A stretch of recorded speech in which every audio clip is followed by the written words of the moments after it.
What's up, folks? It's your buddy Fatalroadie. Today we're going to be doing results for the WWE pay-per-view No Mercy. Started off with the pre-show match, Elias Samson versus Apollo Crews. I'm actually surprised they pulled Apollo Crews off the shelf for this match, being that he hasn't been in a ring for quite some time. It was a pretty good match. Apollo Crews had the offense for a good bit of the match, but after missing from the top rope, Elias Samson came back and got the pin. After the match, Elias was trying to stomp on Apollo Crews. Titus O'Neil chased him off. This is a pretty decent match, I'll have to say. It was pretty good. I was surprised. We then come to our next match, The Miz versus Jason Jordan for the Intercontinental title. This was also a pretty good match. Towards the beginning, the crowds were chanting, "Who's your daddy?" This one had quite a bit of offense between Jordan and The Miz. Curtis Axel and Bo Dallas interfered quite a bit in this match. Shocker. Jason Jordan suplexed The Miz into Dallas and Axel at one point. Once again, Dallas and Axel got involved, which allowed Miz to get the skull-crushing finale on Jason Jordan for the pin. After the match, there was an interview with Jason Jordan. Long and short, he said that The Miz sucked. The crowd really wasn't all too happy throughout his whole interview.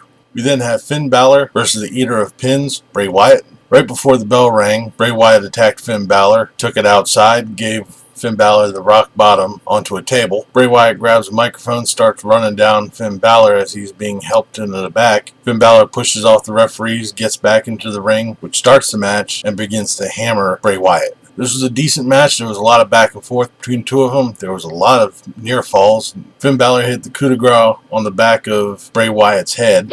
Ouch, that looked like it hurt a lot. After another bit of offense, Finn Balor got a second coup de grace on Bray Wyatt for the win. Then have the tag team title match, Sheamus and Cesaro versus Dean Ambrose and Seth Rollins. Wow, this was a good match. Sheamus and Cesaro had a good portion of the offense right at the beginning. Dean Ambrose slung Cesaro into the ring post, knocked out two of his front teeth, and he was bleeding everywhere. Sheamus missed a brogue kick on Ambrose and ended up nailing Cesaro square in the face. I swear that boy's face took quite a beating in this match. Dean Ambrose got the dirty deeds on Sheamus for the win, so Dean Ambrose and Seth Rollins are still your tag team champions. We then go to the women's title match, Alexa Bliss, Bayley, Nia Jax, Emma, and Sasha Banks. Nia Jax started off this match wrecking everybody. The other four competitors teamed up and put Nia Jax out of commission for a little while. Then they all turned on each other. Alexa Bliss got Bayley into her DDT to get the pin. After the match, Alexa Bliss taunted Bayley. Now, as good as I think this match was, it was pretty decent, but I really thought it probably would have been a lot better if it was just a singles match because everyone was trying to get it as being Nia Jax versus Alexa Bliss. Throwing the other three competitors into this kind of watered it down. Even if there wasn't going to be Nia Jax, probably Emma would have been a better suit, being that they were trying to get her pushed up. We then come to Roman Reigns versus John Cena. This was an okay match. During the beginning, the crowds were cheering, "You both suck." After a bit of back and forth between the two of them, and each of them taking turns throwing each other into the steel steps, John Cena tried to do an AA on Roman Reigns through the table. Roman Reigns countered out of it and speared John Cena through the other announcer's table. There were a lot of 2 counts throughout this match. I was predicting that Roman Reigns was going to win it, and at some points it almost looked like John Cena was going to take it. Roman Reigns got Superman punch on John Cena for the win. After the match, John Cena raised Roman Reigns' hand and gave him a hug, so I guess this means Roman Reigns has earned John Cena's respect. We then come to the match that I almost forgot was supposed to happen. Enzo Amore versus Neville for the Cruiserweight title.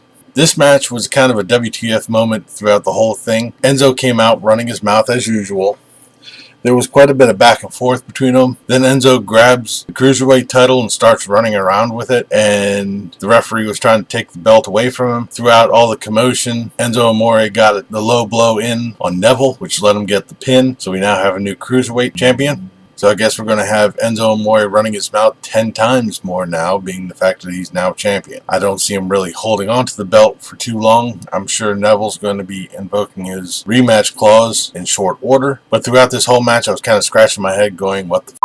We then come to our main event, Braun Strowman versus Brock Lesnar for the Universal Championship. This was a good match, albeit kind of short. Braun Strowman had the offense through most of the match at the start. After an arm lock from Brock Lesnar, it started going downhill. Braun Strowman took 5 German suplexes from Brock Lesnar and still was able to power slam Lesnar twice. The second time, he only got a 2 count, but Brock Lesnar got an F5 on Strowman for the pin. Like I said, it was kind of a short match. Although I was impressed, it was a pretty good match. Looking back at the pay-per-view, I was reasonably surprised. I had my favorites on looking forward to seeing the Brock Lesnar Braun Strowman match, the Bray Wyatt match versus Finn Balor. I really wasn't looking forward to. I thought that was going to drag, and I wasn't too entirely impressed with it. The match of the night had to have been the tag team title match. Between Cesaro losing a couple of his teeth and everything that went on throughout that whole match, that was probably my favorite of the whole night. So after a whole stretch of mediocre to pay-per-views for the Raw brand, they finally pulled one out of the hat on this one. I'll be interested to see what happens tomorrow on Raw. But that'll do it for this reaction video. Leave a comment down below if you saw this pay-per-view, what you thought about it. If you liked it, give me a thumbs up. Don't forget to share and subscribe. I've been Fatalroadie. You've been awesome. Thank you very much for watching. And remember, it's too loud, you're too old. See ya.